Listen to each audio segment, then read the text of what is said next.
Hello，各位職場中嘅內向小伙伴，係咪經常都覺得因為內向，所以喺多元嘅工作環境之中溝通困難，機會流走呢？歡迎嚟到 Comma Lab，我係鄺娜 Nana。今次就想同大家講，內向絕對唔係阻礙你喺職場披荊斬棘嘅藉口。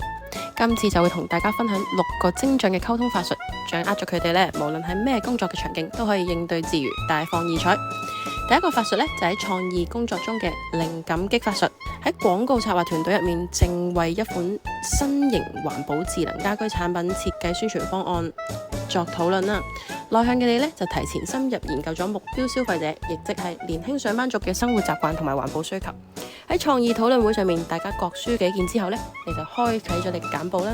上面有大量嘅數據圖表，顯示咗超過70% 嘅年輕上班族希望喺屋企輕鬆實現到環保行動，並且對於智能家居嘅便捷操作同埋時尚外觀極為看重。你就同大家講啦，數據就表明咗敏捷同埋時尚係關鍵，我哋不妨打咗1個禮拜嘅環保智能家居換新挑戰啦。呢一個活動呢，參加者每日只需要通過手機 App 一鍵操作就可以完成，例如智能垃圾分類、節能燈光調節等等嘅環保任務。分享成果之餘呢，仲有機會贏取時尚環保嘅周邊產品，既可以符合到產品嘅特性，又可以吸引到目標嘅人群積極參與。呢個提議呢，瞬間就點燃咗大家嘅靈感啦。圍繞住活動嘅形式啦、推廣嘅渠道等等，展開激烈嘅討論，為宣傳方案增添咗好多嘅 highlight。第二個法術呢，就係服務工作之中嘅個性化需求滿足術啦。作為高端酒店嘅客服人員呢，收到一個 business traveler 嘅預訂查詢，客人呢就表示今次出行呢，既要方便參加市中心嘅商務會議，又希望酒店可以提供到安靜舒適嘅休息環境。對於房嘅景觀呢，亦都有一定嘅要求。於是你就回應啦，非常之理解你嘅需求，為你匹配咗最適合嘅房間。可唔可以知道你預計入住嘅時間，同埋對景觀係偏好城市繁華景定係寧靜嘅自然景色呢？另外，你喺商務出行之中會唔會有特殊嘅辦公設備需求，例如係 high speed internet 或者係 printer 等等呢？旅客詳細說明之後，你就總結啦，明白晒。你預計喺具體嘅日期入住，需要靠近市中心、安靜而且有優美景觀嘅房間，同時亦都希望房間配備咗高速網絡同埋打印機。我哋酒店呢，啱啱好有幾款行政套房適合你嘅需求，就好似套房 A 咁樣啦，位於高樓層，可以俯瞰到城市中央公園美景，房間亦都配備咗你所需要嘅設備。另外亦都有套房 B， 臨近商務中心，裝修風格簡潔高雅，窗外就係繁華嘅街景，同樣都可以滿足到你嘅辦公需求。你更加偏向邊一種呢？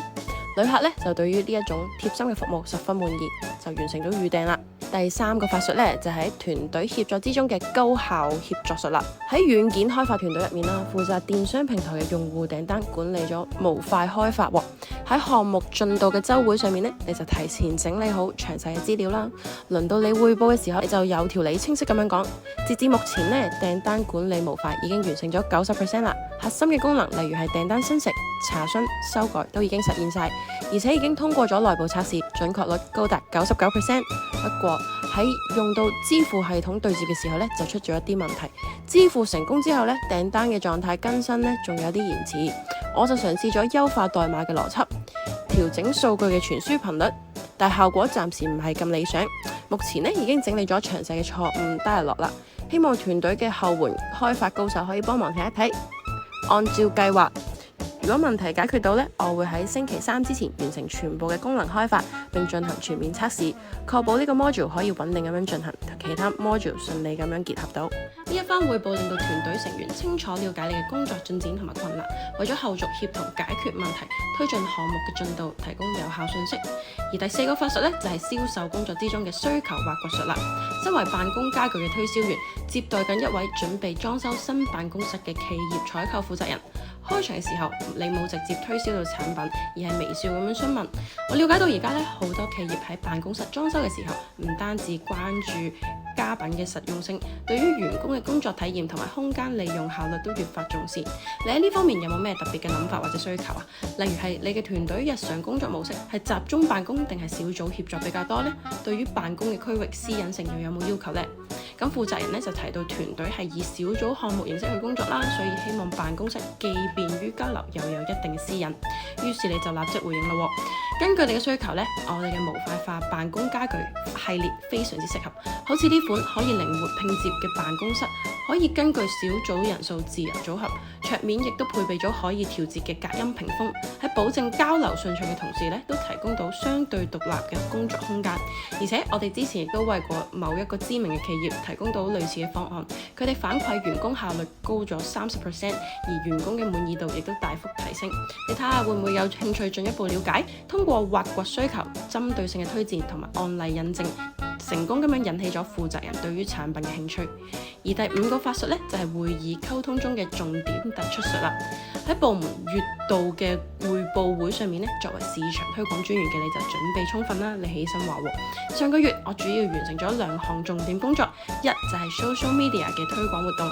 通過優化內容策略，發佈咗15條嘅優質圖文同埋5條嘅短視頻，總閱讀量呢較上個月增長咗80%，粉絲互動率提升咗35%，成功吸引咗100名嘅新用戶關注。第二呢，就係同合作媒體機構合作舉辦咗一個線上直播活動，活動參與人數達到1000人，收集到潛在客戶信息有300條。不過呢，喺直播過程中，因為網絡波動出現咗短暫嘅卡，影響咗部分嘅觀眾體驗。我已經同技術團隊溝通，優化網絡設備並準備應急方案。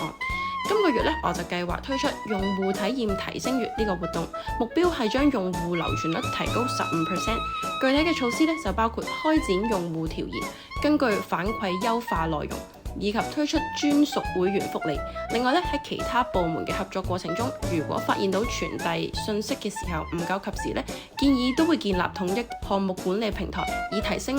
溝通嘅效率。咁呢個清晰嘅彙報咧，就令到領導同埋同事全面了解你嘅工作成果啦、問題同埋計劃，為咗後續嘅工作奠定咗一個良好嘅基礎啦。而第6個法術咧，就係跨部門溝通中嘅協調共贏術咯。公司市場部同研發部咧就合作推出咗一款新型智能健身器材。喺跨部門嘅溝通會議上面咧，你就代表市場部發言啦。通過市場調研，我哋發現健身愛好者對於智能健身機器材嘅功能多樣性同埋個性化訓練方案需求強烈，超過80% 嘅受訪者咧都希望器材可以根據個人身體狀況同埋健身目標去定製訓練計劃。所以咧，從市場嘅角度，建議研發部喺研發產品嘅同時，重點開發智能算法，實現到精準嘅個性化訓練指導。同時咧，我哋市場部都收集咗大量潛在用戶嘅偏好數據啦，包括對於器材外觀啦、顏色啦、材質嘅喜好啦，亦都可以俾研發部參考。我哋都明白喺研發過程中咧，可能面對到技術嘅困難，咁市場部咧願意配合進行用戶測試，及時反饋問題，共同優化產品。相信我哋通過緊密嘅合作咧，呢一款產品咧一定可以喺市場上面獲得巨大嘅成功。咁呢一番溝通咧，就促進咗2個部門嘅互相理解啦，為咗合作項目嘅明確方向，推動產品研發同埋市場推廣協同推進啦。而家就設定一個綜合嘅練習場景俾睇緊片嘅你做練習咯。你所在嘅公司咧就要舉辦一場大型嘅線上線下結合行業峰會，涉及到市場部啦、技術部同埋客服部等等多個嘅部門。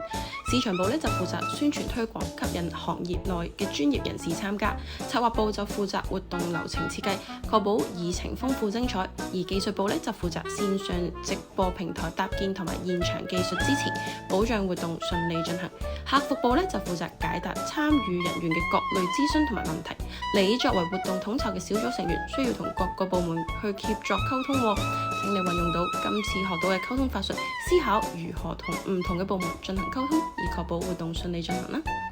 記住，內向唔係藉口，掌握呢啲精準嘅溝通法術，就可以喺多元工作之中如魚得水，展現專業嘅能力啦。歡迎大家喺影片下面嘅 comment section 分享你嘅學習心得同埋實踐經驗啊！下次見。